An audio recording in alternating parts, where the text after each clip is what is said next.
औज़ुबिल्लाहिमिनश्शैतानिर्रजीम बिस्मिल्लाहिर्रहमानिर्रहीम। मज़र सामीन अस्सलामु अलैकुम।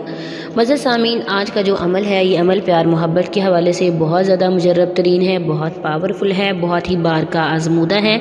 जिस जिसने भी इस अमल को किया है वो ज़रूर कामयाब हुआ है। मज़र सामीन, अगर आपका कोई अज़ीज़ आपसे नाराज़ है, आपसे नफ़रत करता है, आप किसी के दिल में प्यार मोहब्बत उल्फत पैदा करना चाहते हैं, आप किसी को अपने लिए बेचैन करना चाहते हैं, आप चाहते हैं कि वो इंसान आपसे मोहब्बत करे, अगर आप ऐसा चाहते हैं तो आप इस अमल को कर लें।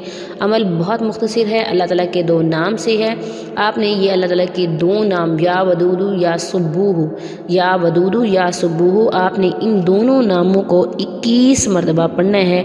इंशाअल्लाह सिर्फ एक ही दफ़ा के करने से आप जिस इंसान का तसव्वुर करके भी करेंगे उस इंसान के दिल में आपके लिए बहुत ज़्यादा प्यार मोहब्बत उल्फत पैदा हो जाएगी। ये था आज का हमारा अमल। उम्मीद करती हूँ कि आपको पसंद आया होगा। अगर अमल पसंद आए वीडियो को लाइक करें, शेयर करें, हमारे चैनल को ज़रूर सब्सक्राइब करें। Thanks for watching. व आखिर दावाना अनिल हम्दुलिल्लाहि रब्बिल आलमीन।